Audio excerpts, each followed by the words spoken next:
Welcome back to Can You Not? I think we always forget that there's a question mark in the title. I think we need to start saying it like that. Can you not? This begs the question, though. Should we have included a question mark in the first place? Is this your topic? No, I just want to discuss. I think it's fine. Okay. Alright, I guess majority vote wins. I'm the majority. Today's topic, chosen by me, is money. Something that I hope I don't get any complaints about this time. I feel like every time I choose a topic, I get complaints. But no, this one was good. Good. You did a good. It wasn't Who picked dinosaurs? Was it? That was me. Was that you? Yeah, That guy. I did not pick dinosaurs. You guys are the worst. That was like, and then you picked something that I didn't like either. I don't remember what it was. I was just like crying between you two. Just like, why? I wanted to pick your guys' brains about digital currency. And whether that be just credit cards, debit cards, Apple Pay, that sort of thing. Bitcoins? Or something like Bitcoin, where it is solely a completely online currency and nothing else. I know a lot of people have had a lot of complaints about Bitcoin before. Mostly that it's so erratic that you might have a certain amount one day and then the market will go up or something like that, and it's completely messed up, or the market will go down, usually down for Bitcoin, and you have nothing. So that's a big problem. But alternative ones, like I'm seeing one called Litecoin, Purecoin, and Namecoin, they've been gaining some traction by offering users separate systems of economic growth and even simulating inflation, apparently. I love inflation simulation. My only that has to be the title of the episode. The only thing I know about Bitcoin is from the movie Dope, where they were selling drugs with Bitcoin. So that's the other bad thing about Bitcoin, is a lot of underground markets have utilized it because it's really hard to trace it. Yeah, that's so kind of the I don't really. So what? Can you guys give me like a rundown? So the way I understand Bitcoin, and I've like asked my roommate about this so many times because it still doesn't really make sense to me. What you basically do is that you let your computer, like I think it's like the processing power of your computer, what you're not using, you let somebody else utilize that. So they're just kind of working in the background using your system, and they're doing things with it, like, I don't know, mining data or something. I really don't know. And in exchange for the use of that extra processing power, you get Bitcoin. So, and then that's like all I got. I don't know. I feel like I can look on Wikipedia, but it's really confusing. Does James do that? Does he actually? No, I don't think so. But just outside of just that, what do you guys think of trying to get rid of physical money? I personally don't like swiping because, at least before I had a card, I used to have money all the time. Like, I only ever spent cash. And even for like the first couple of months after I got a debit card, I only used cash. Like, I'd go to the ATM. And for me, it made it harder for me to spend money because I had to actually hand someone cash, and there's that feeling of, oh no. And ever since I started swiping and buying online, right, I have become more and more broke. You're a monster. I am. I really am. So, I personally prefer the cash method. That is a really compelling argument. I'm just going to pause really quick. Okay, so people compete to mine Bitcoins using computers to solve complex math puzzles. This is how Bitcoins are created. Currently, a winner is rewarded with 25 Bitcoins roughly every 10 minutes. So yeah, it's your computer mines things to solve other problems for other people, and then you earn Bitcoins that way. So I think like in solving the problems, money is generated somewhere else and you get money back. I don't really know, but I'm sorry if I interrupted you. No. But not actual like currency. You get Bitcoin. You can exchange, like, it's not a physical Bitcoin, but I mean you can exchange. You can exchange Bitcoins for money, for physical money. There's a Bitcoin, and I brought this up at one point before. There's a Bitcoin ATM in Parma. Like, you can just go in there somewhere and. Do they have like Bitcoin cards, or you have to have like Oh, I a don't know. number? I'm Is pretty this sure a I've seen a bank? Bitcoin card before. Yeah, and you could probably like log in too somehow. But I'm also seeing, according to Wikipedia, that the number of merchants accepting Bitcoins for products and services passed 100,000 in February of 2015, so about 2 years ago. So there's people who accept it, but you'd think for something that's been around for 9 years that was supposed to be like the savior of no more physical money, that it would be a little more widespread than that, I guess. I didn't realize it'd been around that long. Yeah. it's been around since 2009. Oh, Wow. 2009. Yeah, that's what this says. Gotcha. Yeah, so I don't know. I think another reason for cash that I don't like is just the whole tipping system. And I know that you can integrate it now, like, you know, like you can put it on like a receipt or something like that sometimes. But sometimes people will only have like physical tips, or sometimes it's like. But maybe when I wonder if something like Apple Pay, where you just have it on your phone or on your watch or whatever, would that make it easier to give tips to, say, like the person who brought your suitcase up to your room at a hotel or something like that, you know, where normally that would just be like a physical, like, here's $5 or whatever. I've never had anybody carry my suitcase I've up never to my had that hotel either. room I just before, so I have no idea how that works, like, at all. I've never had that. I was just trying to think of a specific example that you can't just include a tip on a receipt, and that was like, I don't know. I feel like the credit card sliders that you can attach to your phone solves a lot of that. Oh, Yeah. Or that's like true. the other thing too is that maybe with that kind of thing, it all comes on one solid bill at the end, and then you can tip on that. Maybe I don't know.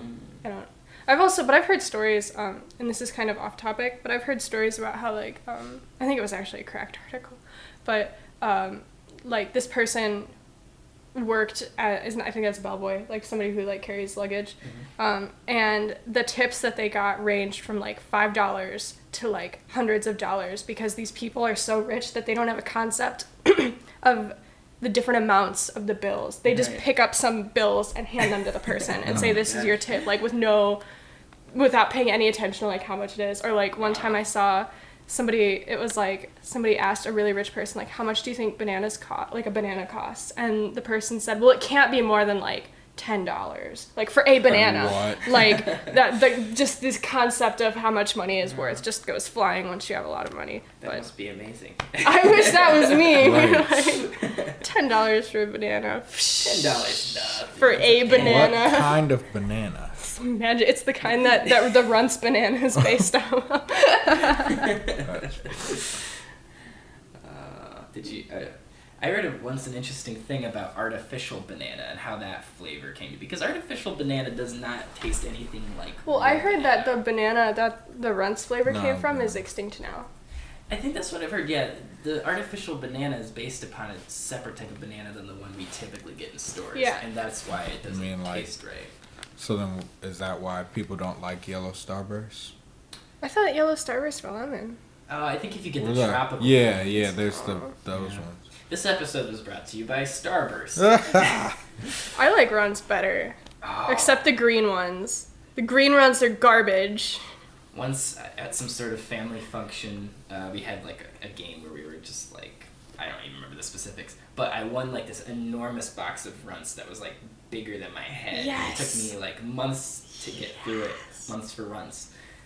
And I just, I haven't quite had the same taste ever since then, because I kind of got myself sick on Runts, but I think they're still good. One time, when my cousin was living with my grandma, and I had to stay in my cousin's room, because I had been the guest room, but then she was living there, but she wasn't there. So I was staying there, and all of her stuff was there, and she had a big bag of just banana Runts on the bedside table. So I was definitely just sitting there eating those, and I never told her, so I don't think she listens to these, it doesn't matter. But, like, I, like, demolished those Runts. You know who It's hates so good. bananas? Who? Shelby. We got In so all forms.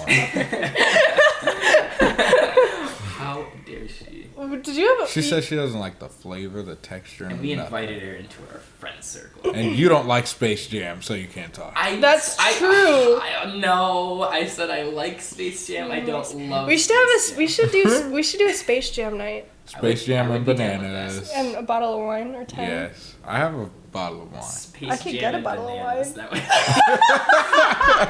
way. We have so many good episode names.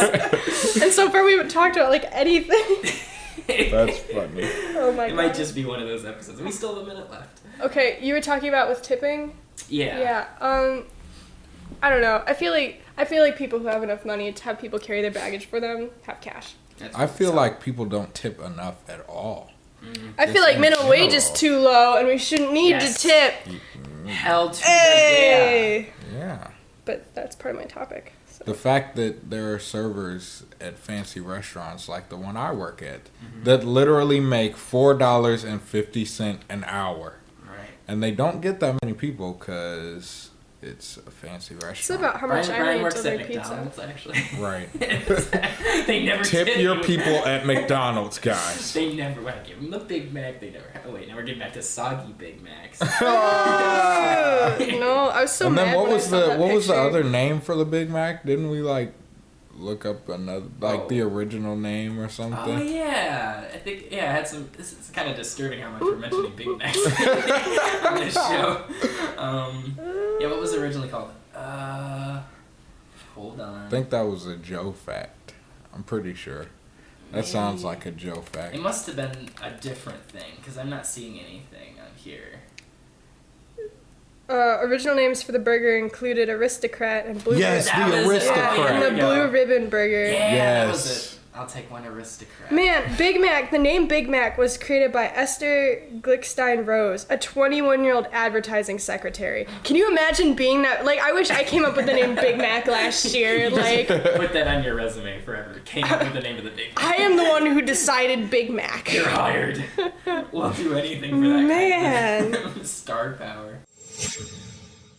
To begin, I'm gonna read a Twitter thread, and it's I don't know how to pronounce her name. I'm gonna butcher it. It's Alexis Giandi, I think, and it's at Lexual Luxual, and I think it's 2 underscores. She's really cool. You should follow her. But so the thread is something she retweeted that she originally posted in October of 2016, and it says, according to the 2015 census, there are about 43.1 million Americans living in poverty. 19.4 million of them live in extreme poverty. In the land of milk and honey, we have 41.6% of the world's wealth at our disposal. How is roughly 13.5% of the country living in poverty? The top 1% of Americans have 40 to 50% of our wealth. Stop and think about that real quick. Let it marinate. To put this in perspective, the 400 wealthiest Americans have more wealth than half of all the rest of us combined. The Walton family alone is worth as much as the bottom 41% of Americans combined. Wealth built from the horrible employer known as Walmart. Walmart, by the way, on average pays full-time employees about $12.50 an hour and has a policy limiting how many people can actually work full-time, and have been for generations, at the cost of a lot of death and despair, especially for the poor, at the hands of the rich. This narrative is ingested as propaganda and shitted out as patriotism, that if you aren't successful, you aren't working hard enough. Many lower and middle-class Americans shy away from criticizing capitalism because they desperately hope one day to join the upper echelon. And then they ignore statistical odds, blatant causes of devalued labor, and the fact that the rich are only getting richer at their expense.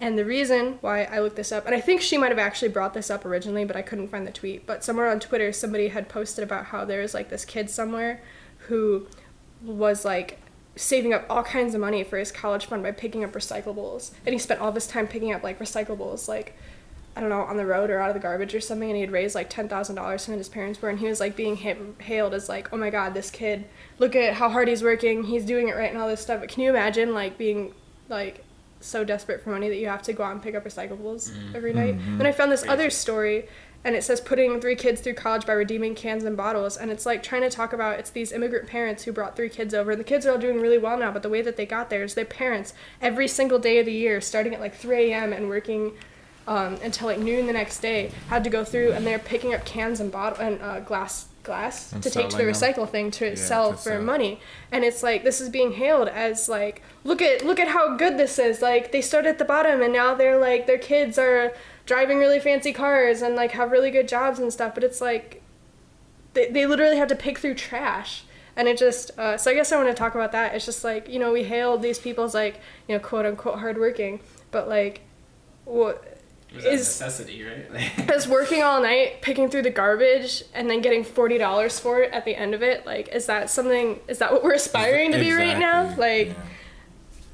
It's like, I don't know. That's disappointing. And I feel like this happens all the time. You know, you always see like, oh man, look at this really clever, bizarre way that this person's raising money, and it's like I almost want to like, I mean, sure, it's like there's a level of intelligence because of the necessity, but it's like how desperate do you have to be to resort to this kind of stuff? It's like we're praising the fact that they were poor. You know what I mean? Why were they in that situation that they had to go pick through garbage? Right. Why is our country in a state where the most you can aspire to is picking through garbage till you're rich?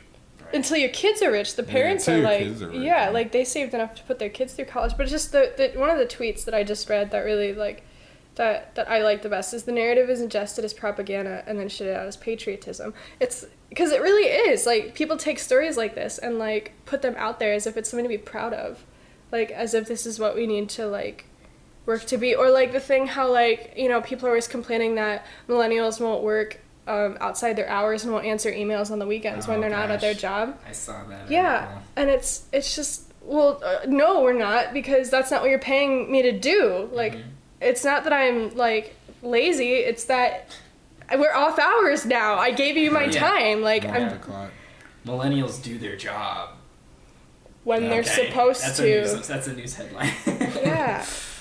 And somebody, I'm on Twitter way too much. Somebody else tweeted a link to like the Wikipedia page for one of the riots that had happened like during the labor movement. It was like people literally fought and died for like the right for 40-hour work weeks and minimum wage.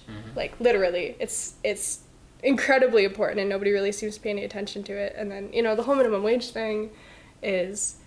It's like, well, if you want to be paid $15 an hour, then do something harder than work as a cashier. It's like, well, if I could, I would. Right. Obviously, but clearly, I don't know. If it was available, if it didn't cost $1 billion to go to school to get the training to do something that would pay more than, you know. And then like if I don't know, people value fast food obviously, and people value like the convenience that comes with those kinds of jobs, but then like the workers are treated so poorly. Right. Yeah.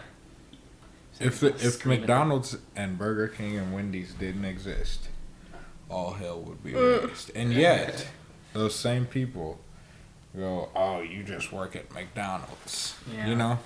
Can you imagine if every fast food worker just didn't work one day? Like they all picked one day and they just didn't like go into work, or like every cashier.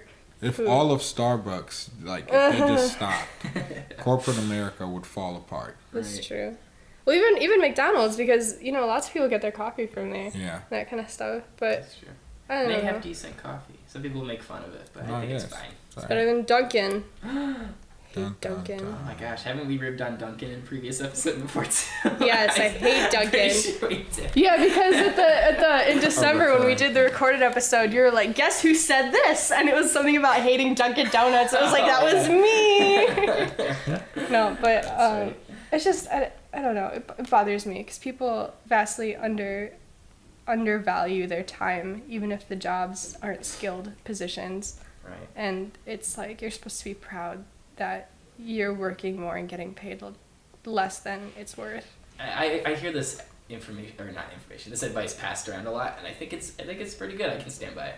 They said like everyone should have to work like a basic like food job or something like that at some point. Or work in a retail. Yeah, retail or food or something like that. Something where you're at the beck and call of a bunch of pissed off customers. And I think it is. I think that's a good experience to have because. No, it's not. It's terrible. No. I think it's good for the mind in terms of like, I don't know. When I come across a crazy crazy customer, it helps me to have more self-control.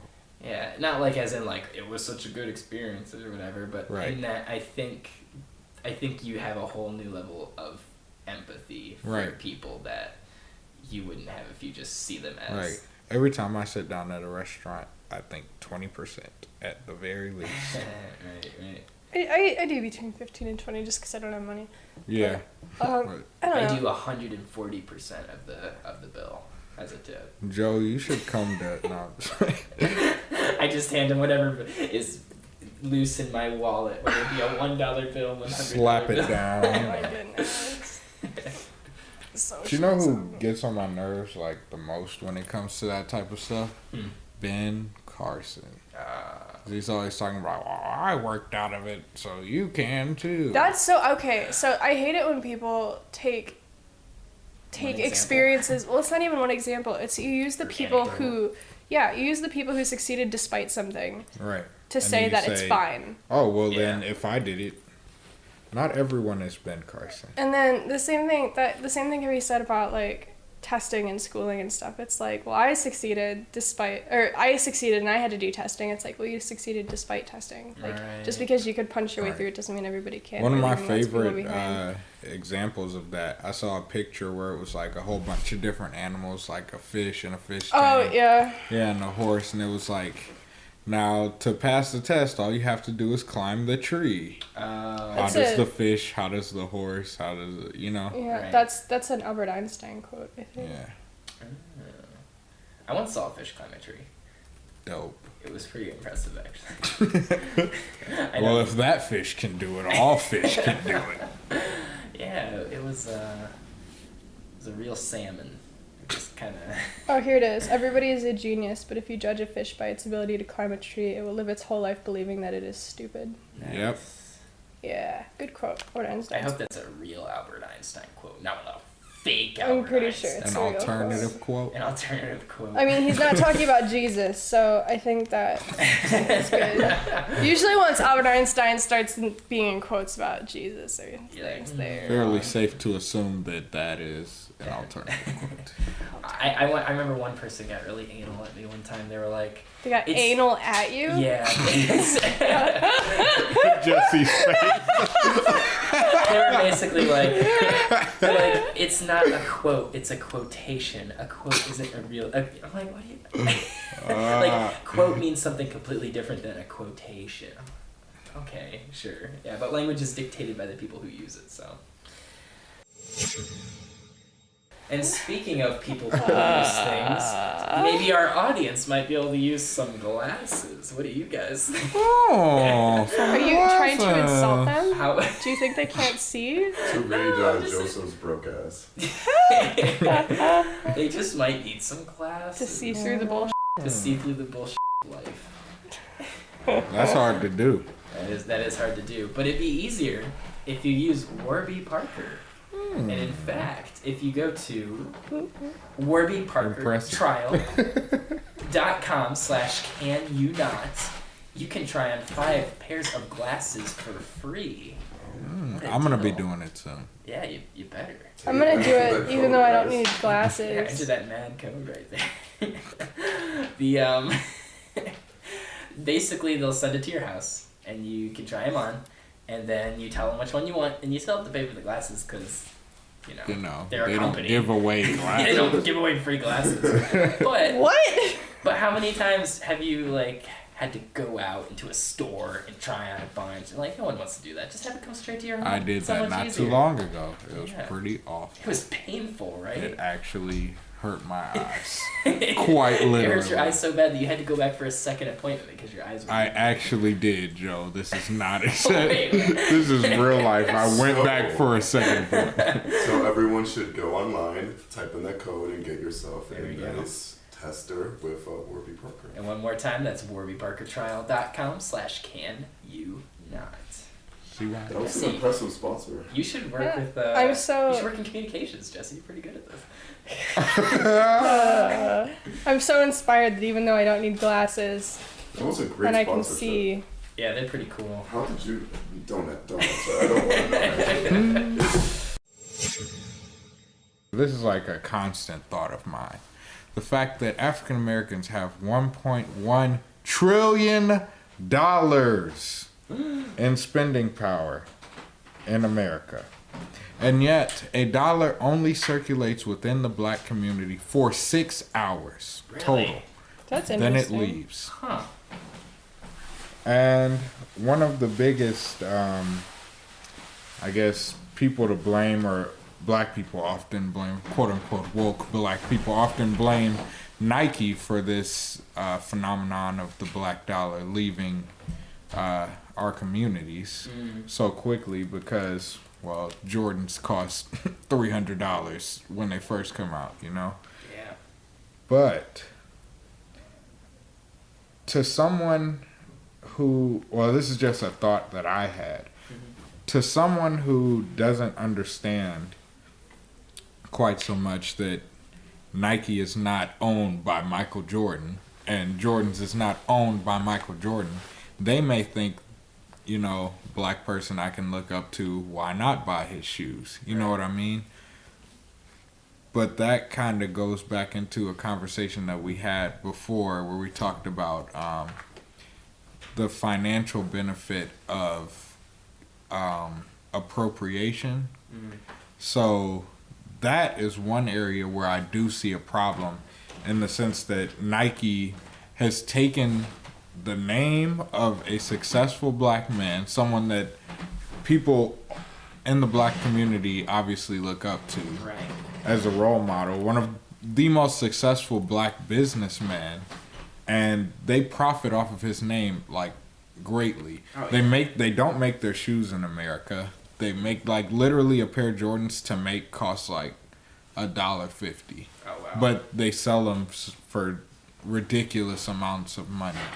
Demand. You know, but is it really the fault of those young people that stand in line for hours to buy these Jordans with obviously, you know, the name Jordan on them? Right. Is it really their fault for not understanding when you put a black man's face on it, you know? And I also, I feel like a thing is that a lot of people aren't necessarily thinking about that kind of stuff when they're like waiting in line. They just know that they like Jordans and that they want a pair. Exactly. So it might not even be like thinking through that. I feel like a lot of people don't think about where the things that they buy come from, like just overall. Advertising is so much more powerful than a lot of people want to give it credit for. People think, I'm not affected by ads, you know, but like subconsciously we are very affected. Even when we're consciously aware that we're being affected by it, we can still be affected by it, you know. And that's a very powerful thing. That's a big amount of responsibility, which I guess is not checked that much because companies can do whatever they want when it comes to that kind of stuff for the most part. So. And I think a lot of companies also bank on the fact that the people buying their stuff aren't going to research anything about where they get it. Like they're ethical consumerism is a thing that I think about a lot because it's really, really hard because a lot of things come from places or have effects on things that are super, super negative, especially in terms of like the environment and like local communities and that kind of thing. Yeah, one thing that I did see, another thing, it compared how the dollar circulates within the Asian community in the United States. It circulates 120 times longer. Really? Than the African American dollar. Interesting. And I mean, obviously, most businesses are owned by white people in America, so probably even longer for them. But you know what I mean, like. So is the trick to get someone like Michael Jordan or another very significant black celebrity in like retirement investing commercials, like? Right. I mean, then there's things like the fact that there aren't any black banks really, like. If I wanted to put my money in a black-owned bank, right, I'd have to go to, like, Chicago, New York, or Atlanta. Like, I can't even... There was one in Cleveland my dad was telling me about. That one's gone. Like, there's credit unions, but there's no black-owned banks, you know? Yeah. And in times like what we're about to go through, you know, we need that circulation within our community. We need that thing to help hold us up, just like any other community will, you know. And I think I found the article that you found because it says a lot of the same stuff, or at least it has a lot. It's based on the same thing you're reading. But I was thinking, like, just while you're talking about it, is like having these big giant, like the big banks or like something big like Nike, having that owned by like a black person would be good. But in my mind, I'm always more interested in like smaller. Like, you know, more local things. And an interesting tidbit I just found, I'm on clutchmagazine.com, is that although African Americans make up 13% of the U.S. population, just 7% of small businesses are owned by black folks. Access to capital, clientele, and other resources hinder many black Americans from starting businesses despite our long history of entrepreneurship.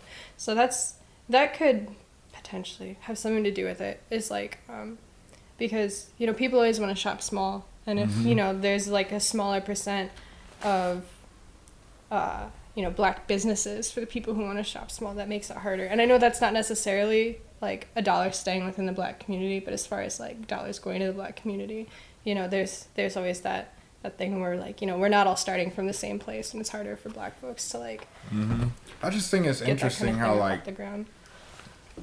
it's like they've successfully like turned our attention elsewhere. You know what I mean? In terms of like what we should really focus on within the black community, like our buying power. People in the black community focus so much on like, oh, well, Iggy Azalea is appropriating our culture. You know what I mean? Versus how much money do we spend on Nikes? How much money do we spend at this grocery store when there's a black-owned grocery store? How much do I have my money in a black bank? They think that those people that are quote-unquote appropriating are making their money by the music when we're not the ones buying their music. They're making their money because we're feeding them their pockets other ways. You know what I mean? Where do you think that stereotype came from about like black people being obsessed with shoes and stuff?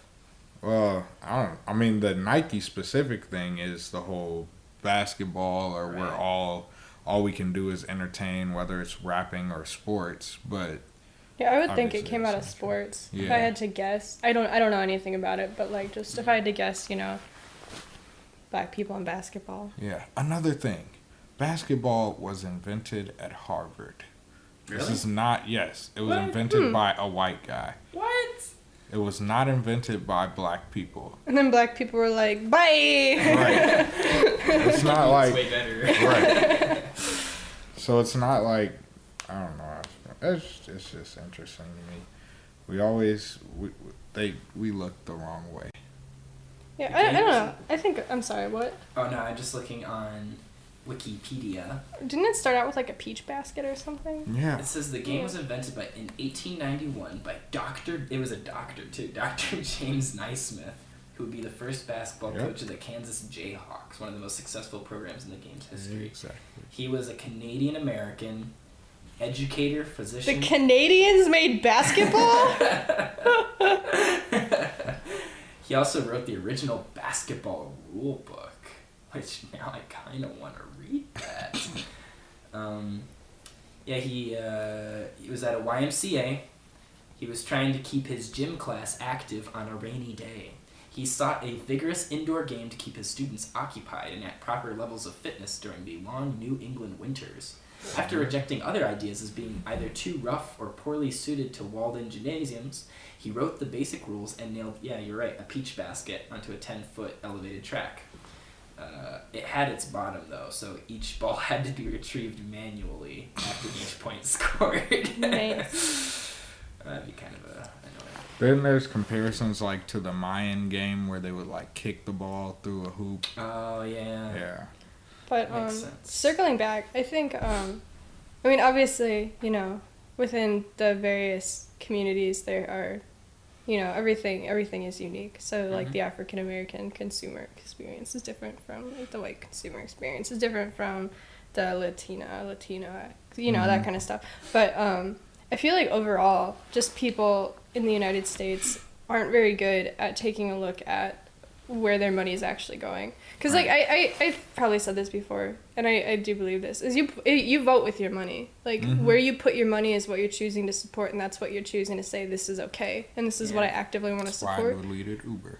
Plus, also, when I go. slip my bribes to whatever congressperson who's willing to support me the most, I'm literally paying with my money, or voting with my money, I'm sorry. There you go. But it's this idea. I feel like a lot of people, put their money in banks and then don't pay attention to what that bank is doing. Or, like, a lot of people... Oops, are we over? Okay. Yeah. Well, just overall, people don't pay attention to where their money is going. Nope, they don't. I hear ya. Oh, well, what did we learn today? What was my topic? Oh, wait, I went first. Yeah. I always I learned, I still don't know about digital currency. I love using digital currency. I love it way, way, way, way better than physical cash, which is easy to lose and all that. But I definitely see arguments for physical money too. All money is in your head. None of it's real. Oh my No, God. what you should take away from my thing is just you should go follow @Lexual on Twitter because she's pretty cool. Sweet. Her pinned tweet just says, "I'm pro sex, not pro trifling," so that's pretty good. That's all. I kind of reiterated in my mind that I need to pay attention to where I spend my money. And everyone should. And it's not even just that you shouldn't buy at certain like places just because they don't have black people that own them. It's just, you should really pay attention to who you spend your money with. Absolutely. I mean, you said you got your shoes for like $40, right? Yeah, $40. And they are Vans. If you would like to listen to more episodes, you can follow us on iTunes, you can follow us on Soundcloud, you can follow us on Facebook, you can follow us on Twitter, or your favorite podcasting app, And this is my promotional rap. Oh my God. Oh Lord, help me. Oh, help us. So wine? We're gonna go get bottles of wine. And bananas and Space Jam. Now we need to actually have oh my gosh, we should have a live streamed Bananas and Space Jam commentary Can we night. do I don't know about that. I'm down. That sounds I don't like know way if too Shelby's much for down me. with the bananas, but I'm down with the bananas. And people who don't agree with me. But I'm not down you with the not? bananas. Joe, can you not? Can you not? It's been a while since it was targeted at me. Joe. I feel like I'd come home.